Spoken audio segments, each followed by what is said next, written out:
as much as last night's was a great thing for the industry, we are primarily, number one, we're about the reader and giving them a great guide to hold in their hands and flick through and circle where they want to go and eat in their suburb, or where they want to go and eat when they go on holidays to the Northern Rivers or to the ACT. Yeah, so that's what it is. 1 week ago, it was all about the Age Good Food Guide, and we had editor Rosalind Grundy on the show. Now it is New South Wales' turn. We are heading to Sydney to chat to Callan Boys. Callan is the National Food and Drink Writer for Good Food and the SMH Good Food Guide editor. Callan, welcome to Daddy Linen. Oh, thank you very much for having me, Dani. This is great. Always happy to chat to you. Well, I'm always happy to chat to you, and I feel very honoured that after, the day after the night that was, you've graced us with your presence. So thank you very much for that. Tell us about the night. How was it? How did it feel to be in a room with all those New South Wales chefs and restaurateurs? It felt great. I tell you what. Shell House really, really turned it on in Sydney. Shell House Dining Room and Terrace, who were one of our Restaurant of the Year nominees. And I've heard, by all reports, I didn't eat too much of the food because I was too busy, but I've heard it was maybe the best food that's ever been served at a Good Food Guide Awards by veterans of the industry. So that was really great to hear. But it was just so good to see so many people back from hospo all around Sydney, all around New South Wales, and just having a ripper time. I was talking to the guys from Shell House afterwards because there was, Andy Tyson, Dan Pepperell, all the cool kids were kind of there, and they're hanging out at the after party. And I said, Brett, this never happens. Usually everyone just goes home after the awards or goes back to their own restaurants and hangs out with their own brigade and their own team. But everyone was sticking around and just having an absolute knees up, and the champagne was flowing. And I don't want to think how much money was spent on booze, but good on Shell House for turning it on. And good, thank you so much to anyone listening that came to the awards from around Sydney or New South Wales. The turnout was mega. I loved all the little pockets of like Northern Rivers crew, the South Coast crew, all the guys from Canberra. Kind of you come up on the Monday, go out for lunch somewhere and, all hang out. And it's just, it was amazing to see and just so happy. Cal, so many awards, so many things we could shine the light on. What were some of the highlights for you? Highlights for me personally, it was great to see so many omakase chefs under one roof having a ripper time. There are so many omakase restaurants in the Sydney Morning Herald Good Food Guide. I'm not sure what it's like for you down in Victoria, but it's just gone crazy up here with so many great omakase. So that was great to see everyone having a good time. It was so good to see Anita Potter from Vian Restaurant in Woolloomooloo win Chef of the Year as well. Anita is just an absolute legend. And to run a Thai restaurant, which is a $150 tasting menu only, or maybe it's at $130, don't quote me on that. Listeners, do your own research. But it's around that much. And in a city which still kind of feels that Thai food should be cheapish, she's just run her own game. And it's just amazing, all self-funded. So give her Chef of the Year was beautiful. And gosh, she's a beautiful, amazing cook. Like her food, her Thai is just some of the best I've had all year. But also the guys from Pork Fat, my other favourite Thai restaurant, opened in Sydney recently in Haymarket. If you haven't been to Pork Fat yet, definitely do it. Sydney listeners running on visiting. So to see those guys there having a great time and winning a hat was awesome. What else? Fire going up to three hats. Sorry, 3 hats for the first time. So all our 3 hat winners were pretty much predictable, shall we say, for want of a better term. But Key retained its 3 hats, Sixpenny retained its 3 hats. Terry Durack, our chief critic for the Sydney Morning Herald, had already scored on call by Claire Smith an 18 hour 20 when it opened last November. So you kind of figured it might have kept that score, although it wasn't certain. So for Fire to go up to 3 hats was just amazing, though. And Lennox, when he opened that restaurant, it was just all kind of centered around the steak. Like everything else kind of orbited around that one great big piece of dry aged steak that was about $270 or whatever, or maybe $220 when he opened. Anyway, now it's just tasting menu only. And it's just one of the best value, like $165 for 5 courses. And it's not just the best steak you'll ever have. If you want to get that as an optional add-on, you don't really. But just the amazing lamb and coral trout and oh gosh, like it's all Hawkesbury River school prawns I had when I was there. Terry had a completely different menu, but we both went there and checked it out and loved it. So yeah, 3 hats was Fire. Claire Smith came over from London, she flew out for the awards, surprised a couple of her team on the Saturday night. And then they went out and I think they went to Mimi's in Sydney for lunch on Sunday. And then she did a bit of a surprise visit to the awards on Monday night and accepted the award for Encore by Claire Smith, getting 3 hats. And then Michael Stoddart, their restaurant manager, won Service Excellence Award. He's a legend. Yeah, gosh, it was just a bloody good night. But honestly, it was just so much fun to have so many people under one roof, so many restaurants that I've been to over the past 3 years, probably, on the road, and we haven't been able to celebrate them with hats and with the awards like we previously would have annually. And speaking of legends, tell us about the Legend Award. Oh my gosh. That's probably my favourite. Thanks for reminding me, Dani. There was just so much going on. But yeah, Eric and Linda Wong, oh my gosh, like I was standing next to Stu Gregor when this was announced. So Eric and Linda, who opened Golden Century in 1989. And if you're not familiar with Golden Century, that's a shame. And I feel for you because it's sadly now closed last year due to a few reasons with COVID and whatnot. But just the most democratic Cantonese seafood restaurant probably in Australia, maybe in the world, where you would have Lou Reed and Rihanna at one table, not together, mind you, and then you'd have some families there at another table, and then you would have certainly some politicians from either side of the political spectrum at another table, and then you just have a couple of sous chefs maybe to finish their shift and just want to be nourished by the power of congee or the wonderful braised brisket, or the, signature XO pippies. But Eric and Linda's hospitality was always just number one. They really cared about their customers, working the room, going around to every table, making sure everyone was having a good time, just so warm and so loving, and just wanting to make sure they were providing the most pristine, beautiful seafood they could, because no one else was really doing live seafood in Sydney when they opened Golden Century in 1989, but they'd worked in Hong Kong or Kowloon for a while, and knew, I think we think there's a market here. So, and also there was a market for late night dining. So open at 4 a.m. from back in the day. Eric would, come in the morning around 10 o'clock, work lunch service, go and sleep in his car for an hour between breaks, then come back and do dinner service and leave at 4 a.m. Just absolute legends. So yeah, anyway, I was standing next to Stu Gregor when it was announced, and Stu Gregor, the co-owner of Four Pillars, Gin, they were one of the sponsors last night, doing an amazing martini stand, by the way. Thanks for that, guys. But he was like, oh my gosh, are you giving it to Eric? And Linda Wong was like, yep. He's like, oh, you bloody legend. There's no one better. There's no one better than those guys. So that was great to hear. So, and yeah, the room was beautiful. So I think that there's a wonderful video we shot of that as well, with Neil Perry and Dan Hong speaking, and Billy Wong, Eric and Linda's son. So Billy now helps run XOPP with Eric and Linda as well in Haymarket, and they've still got the Century at the Star as well. And he was the scoop last night, which Eric revealed on stage. I don't know if he was supposed to or not, but Golden Century barbecue restaurant coming next year as well. Oh, love it. Yeah, I said to Scott Bowles at the back, I said, are you onto this? He's like, I don't know anything about this. Got the scoop live at the awards. Love that. So, Cal, this is your inaugural editorship of the Good Food Guide, right? Mm-hmm. Which is amazing. So good on you. And it's also, obviously after a couple of disrupted years with, it's such a, what a great thing that the guide is back and hats are back. But for the first time, there is something else, the heart. Can you explain what hearts are and how that all fits into things? Totally. Well, so everyone who gets a hat still gets a score. So a hat is 15 out of 20 or above, 16 is 2 hats, and then an 18 out of 20 is 3 hats and above. Don't ask me why. There's a 2-point gap between 16 and 18. Leo Schofield or the editors wrote that in the 80s, and it's been that way ever since, and it cannot be changed. End of discussion. And we've also got a scoring system within the guide, which is 10 points for food, 5 points for service and hospitality, and then 3 points for ambience in the room, and then 2 points for value. And the value thing comes under, would you spend your own money there? And would you go back again, or would you recommend it to a family member or a friend?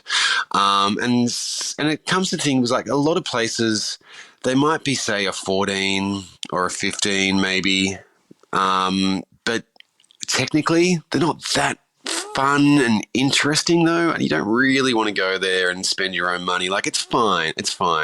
And so I was finding just going through, there was a lot of restaurants and again, doing amazing things, don't get me wrong, but they were just really good, like fun, suburban, 14-hour 20s and visited by locals, loved by locals. But we thought, well, the locals kind of already know about these. So what else do people want to cross town for though? What else do you really want to get out there and drive a couple of suburbs, get an Uber for, for a $50 cab ride and take some BYO or go and experience something new. And so we just want to get more of those kind of restaurants in there. And then also more stuff in food courts. I want to work on that. I just think it's unfair that say like Happy Chef at Sussex Centre Food Court in Sydney has the most amazing noodle soups. Everyone knows that. The lineups are ridiculous at lunch. And then you got Kwan's Noodles is there as well. And it's like, well, those guys should be in the guide. Why not? But under our scoring system, I mean, there's not really a service and hospitality aspect to it. The room's a food court. So on paper, it comes in as, a 10 or something out of 20 probably, just because it doesn't fit in with our scoring. So we don't want to rewrite the whole scoring. We want those guys to sit alongside the rest of the restaurants with hats. So we gave them a heart, which is a Critics' Choice heart, which says we love these restaurants. And would go to again and do go to many, many times. So it's just a good way that they can sit along there and you're not picking up and going, oh, well, it's 11 out of 20.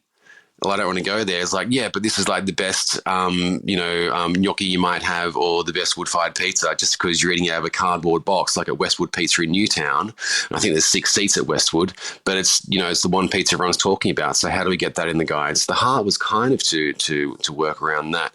And to be honest, I think Michelin does a similar thing with Vip Gourmand and their little logo, which is a Michelin star or Michelin guide man licking his lips, and it's disgusting. So we've changed that a little bit to have a heart, which is a bit nicer. So it's the Critics' Choice heart. And they're not scored reviews. They're just places that we bloody love all across town for that add something to the, to the dining culture in a good, positive, meaningful way, whether that's just a bloody, great banh mi, or it might be, a place on the beach which has an amazing wine list and cellar. But, the food might not rate a hat, but you still kind of go there and, drink some amazing Chablis you won't get anywhere else.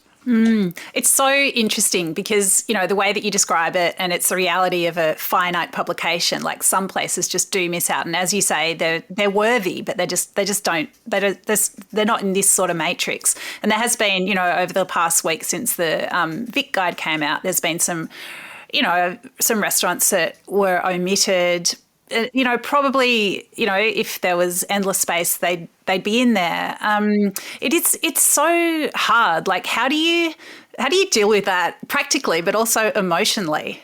Yeah, absolutely. I was really stressing out about that. And I thought, oh my God, like I need to, in Sydney, I can only speak to Sydney, not Melbourne. But it was like, I need to get out to Kensington. And I need to do a proper sweep of it because I haven't been to Kensington in about a year and a half. I need to get out to Eastwood and see what's there. And then when you start to, go through every corner and every restaurant and start lifting up all the manholes to see what's out there, there's an amazing stuff, but it just stresses you out so much to try and grab everything in there. So I just reached out to our critics, and that's why we've called it the Critics' Choice Heart. And it's the places that we already know and love. And we did a little bit of research into trying finding more places, but even just with the Critics' Choice thing and places that we love, like it was already huge. We still had to cut stuff there because of page space. We still want to get the hats in there and the 15 out of 20s and all that. They still need to go in there. But to get those other restaurants in, the hearts that we love, it was stressful. And I know there's stuff in the guide that's not in there, but there's next year's guide, and we can just keep building on it and building on it. And that's the most important thing. So I'm kind of seeing this as a really good foundation to start getting more of those amazing restaurants in there that don't always fit the good food guide matrix. It's a job that has so much scrutiny, or a publication that has so much scrutiny. Like, have you enjoyed it? Like, how has it been? Yeah, I've loved doing it. It gets pretty stressful and this when you've got to do the re-reviews when something might be teetering, especially if it's a restaurant that you've loved so many times and you don't want to be the one to take a point off it and then it loses a hat. Like, that's not done as a willy-nilly, like, let's have a bugger them kind of thing. Like, but no one likes to, no critic, I don't think, and I at least none of the critics at 9 and Good Food, Nee Fairfax, enjoy taking scores off. So there is stress around that because, these people's livelihoods and they're trying really hard. Now, but look, if it's if it's some multinational company that's come over and opened some gross, bloated thing in the CBD, then it's not as hard as, say, a family-run restaurant at times. But even then, like there's people's jobs, there's people's staff there, so we don't really like to take points off. But sometimes it has to. You need to have a level there, so that is a challenge. I mean, this year though, there wasn't too much of that. Like, I don't think many restaurants went down. There was probably some restaurants that were rescored since the initial review, and that happens a lot. Like Terry or myself will review when the restaurant opens, 3 or 4 weeks in usually. Everyone's on their A game, the team's awesome, blah, blah, blah. Everyone's just firing on all cylinders. And then you revisit in 6 months and maybe some of those key staff members have moved on and maybe the chef stopped working 7 nights a week and things have changed a little bit. So there's been some really calibration of those scores, but nothing too much. But again, it's not done just with a, finger in the air. There's certainly a lot of work that goes into those re-reviews too. But to be able to celebrate like the amazing Eric and Linda Wong, to be able to celebrate Anita, to be able to celebrate Fire Encore by Claire Smith, all the amazing omakase restaurants, like that's the best part of the job. Like that's and to eat the food as well, to get out there and just try these amazing things. And look, I only moved from Sydney from Newcastle about 10 years ago, so I'm still discovering it in a big way too. I didn't grow up here. So, there's sometimes I'll go to a suburb, it's like, I've never set foot here in my life. And then all of a sudden, oh my gosh, there's this amazing Ethiopian place. Let's get that in the guide. So, yeah. And I've also, I'm digressing here a little bit, but I said in my editor's letter, let us know if there's places in your neighbourhood that you think should be in there that we should go and have a look at. Please let us know. We'd love to hear from readers. Leo Schofield always used to do that in the Good Food Guide in the 80s and the early 90s. He would always say, this is run by humans, it's not run by robots. So please let us know if there's anything in there. So, because missing something that should be in there, like really should be in there, that is the thing that keeps me up at night. We really want to make it a really, really good, usable guide for the industry to, hold and go, yes, we're so happy to be part of this, but also for the reader. That's the thing as well. It is, as much as last night's was a great thing for the industry, we are primarily, number one, we're about the reader and giving them a great guide to hold in their hands and flick through and circle where they want to go and eat in their suburb, or where they want to go and eat when they go on holidays to the Northern Rivers or to the ACT. We've got a lot of Canberra restaurants in there. I think there's about 20 this year, which is huge. So that's what it is. Yeah, I mean, it's so well described. It really is serving, well, at least a dual purpose with that really important benchmarking for the industry, but of course a consumer guide for people who want to decide where to have their next meal or where to book in for a special occasion. But speaking of regions, let's touch on the Regional Restaurant of the Year and the new Regional Restaurant of the Year. So Pipit, the first one, and Bistro Livy, the new Regional Restaurant of the Year. Tell us why those restaurants were highlighted. Well, I'll start with Pipit. And I said to Ben Devlin last night, so Ben Devlin's the chef from Pipit, and his wonderful wife, Yen, who runs the business side of things, while Ben toils away in the kitchen, fermenting gosh knows what. And I said, I think you're the only restaurant, guys, that has ever won this back-to-back. So they won Regional Restaurant of the Year in the 2020 Good Food Guide. And now we haven't scored for 3 years. They've won Regional Restaurant of the Year again. And when I went there, or was reviewed for the 2020 guide, I think it scored a 15.5. And it was pretty good. Ben cooked a lot of amazing food at Paper Daisy at House in House, and he was there, went and did his own thing. It was pretty good. But he's just stepped it up so much in that past 3 years. It's like a little Noma kind of thing, which Ben worked at for a while anyway. But all these amazing cures and ferments and pickles around, and it's one thing to do your own house-made charcuterie. I think everyone seems to be doing that these days. But then to be doing your own fishbone flour, your own miso, his own like this amazing like squid ink quote unquote caviar, duck ham, his own blue cheese. Like, I don't know many other chefs making their own cheese, and you come out and they're like, here's 5 different types. Here's my blue, here's my like camembert style, here's my brie, here's my what. Like, geez, like you don't need to be doing that. There's plenty of good cheeses up in the building rooms. You just got to get in, but like that commitment to just doing everything from scratch, and also like in terms of sustainability, so many chefs talk the sustainability talk, but no, I don't think anyone really does it quite like Ben does, with this commitment to never use any animal that has a hoof in the restaurant for environmental reasons. And so everything's either, there's no chickens either, it's just duck, pasture raised, or it's fish and seafood. So like, anyway, and then like it's just an amazing restaurant on top of that. Like Yen runs a great back of house operation, and then you have just a really good team on the floor, beautiful space. They've opened up Mondays now to locals because Pottsville, not really a culinary capital of New South Wales. So I think for a long time there was a bit of an education process for the locals who would come into this wood-fired restaurant they've heard about that had just opened, and it was like, well, where's the pizza? You're a wood-fired restaurant, you don't have any pizza. So anyway, and maybe not wanting to spend the $185 or whatever it is on a tasting menu. Again, don't quote me on that price. I don't have a computer in front of me. But so they've done Monday nights now as the locals kind of like bistro night instead, with like an abridged version of the tasting with a la carte options, which is awesome. That leads me on to new regional restaurant of the year, which is the wonderful people at Bistro Livy in Murwillumbah. And Murwillumbah like is coming along so well. So you've got also Murwillumbah, there's Keith, just called Keith, and that's one of my favourite cafes in Australia. This beautiful old like 70s arcade, very Australian, yellow tiles. I think it's run by an American dude or Canadian. Don't quote me on that. But just does like these amazing like cherry and black pepper like pies and things, and just great coffee and like wonderful little like provision store. Anyway, that's Keith. But Bistro Livy is just around the corner from Keith. Those guys opened up last year. Sisters Nikki and Dani, they had I think it was Nikki was on the floor, or Dani was on the floor at Carlton Wine Room, and Nikki was in Movida, or the other way around. I can't remember off the top of my head, but they're wonderful, and they moved back home or to the Northern Rivers. Ewan is their mate. He's come on board as chef. He was head chef at Movida for a while on the Frank in Melbourne. I'm not sure which Movida, but just this Spanish-inspired food in Murwillumbah in this beautiful renovated dining room, which would, if it was in Melbourne or Sydney, it would just be the hottest ticket in town. Natural wine, Spanish style, but doing like amazing like hand-picked crab in like curry leaf butter. But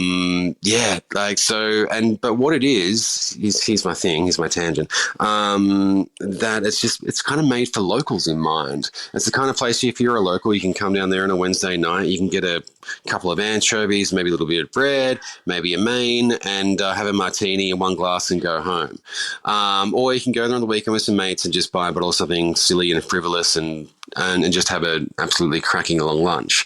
But what we're seeing now is more people moving back home to the regions, or they're being kind of like not necessarily priced out of the city, but they're just seeing like, oh, I think there's kind of more potential and more fun that can be had in the regions, and we can get this like huge space that would cost us so much money in Sydney, but we can do something awesome in this like joint instead. So like regional dining in New South Wales for so long, like at that top level, has always kind of, I feel like, being built with tourists in mind.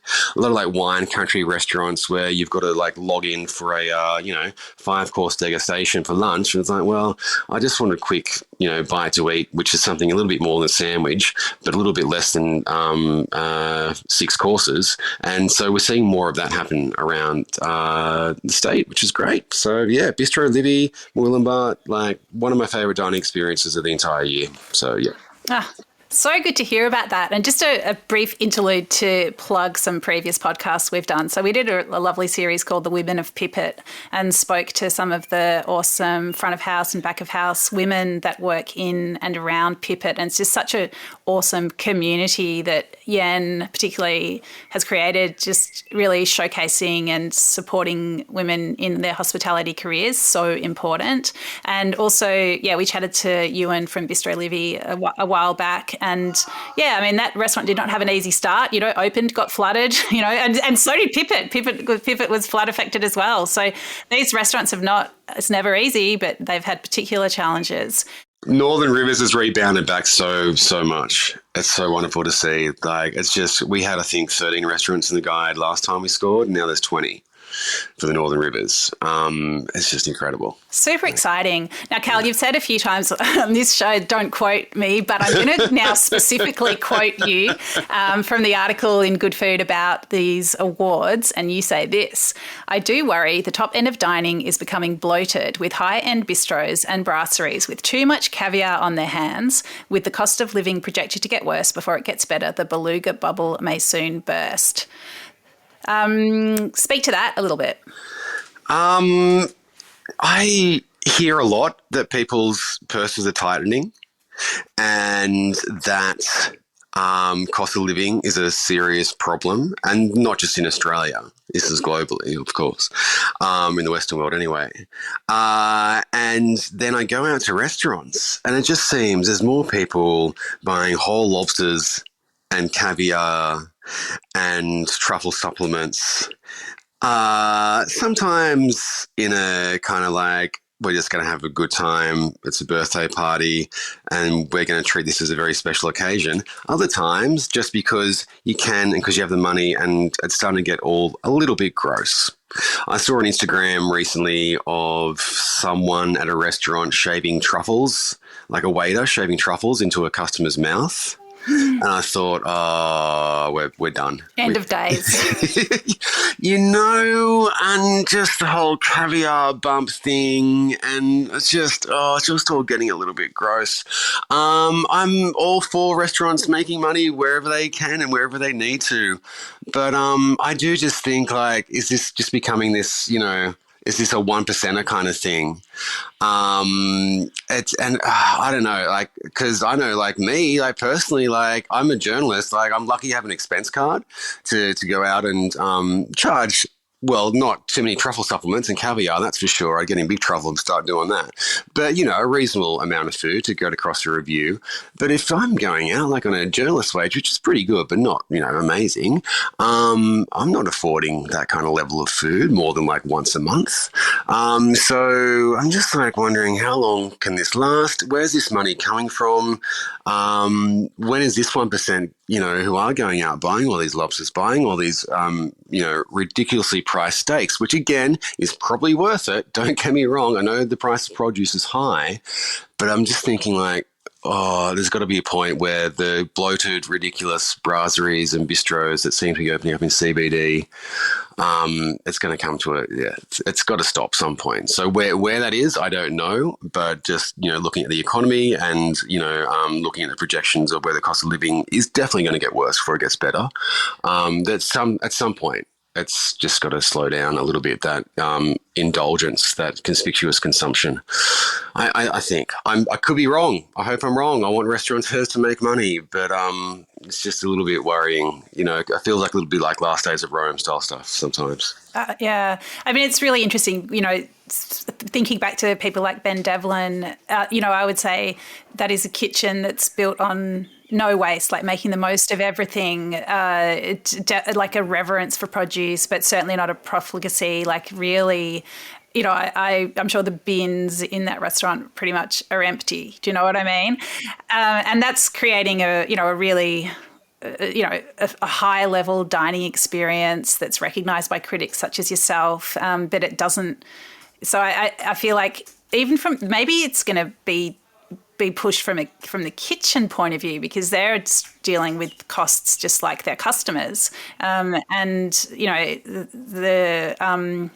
food waste is a problem for all of us. So I don't know. There's definitely a few lanes happening all at once. Yeah, I think so. Look, and the smart guys at that level of Ben, and look, Encore by Claire Smith at Crown. I mean, that's Crown, that's Casino. They've got monopoly money to burn. But again, don't quote me on that. But they've even doing like a little no waste program by utilizing a lot of their offcuts within a new little cool bar menu as well, for example. So I know the COGS and the profit margin, they're pretty tight. I get it. Like, I really, really do. But it's just like, it's just that gross Instagram-y. Are you even there to eat the food, or is it just to take a photograph of the lobster and the caviar and the truffles for your social media? And I'm just seeing a lot more of that stuff happen than I used to coming out of COVID. I don't know what's done it. And then I just kind of worry, like, is the people who are spending this money, where is it? Is it all credit-based? Have they got the savings? I just don't know. And, like, is it all Afterpay? And, it's just, how long can it last for? So, yeah. Wow. Things that keep the Good Food Guide editor up at night. Cal, I'm going to wrap this chat up because I need to go and delete all the lobsters from my feed. So good to chat to you, and congratulations on the guide. It's a huge job. I know it's a team, but it's a really, really important job to be at the helm. So congratulations. No, look, thank you. Thank you for your help as well. I know you did a lot with the Melbourne guide this year, Dani, and also congratulations on your Gourmet Traveller award. So well. So thank well you so much. It's always such a pleasure to work with you on stories and stuff over the years. So thank you. Oh, well, likewise. Look forward to doing lots more of that. And in the meantime, happy eating. Indeed. You too. Thank you. See ya. This is Dirty Linen, and I'm Dani Valent. We air the issues that the hospitality industry finds hard to talk about, hearing from different people with unique perspectives. We want to hear from you as well. If you have something that needs to be said about a topic, get in touch so we can include your perspective. Contact us at dirtylinen@deepintheweeds.com.au or hit us up on Insta at Dirty Linen Podcast. We can't wait to hear from you. This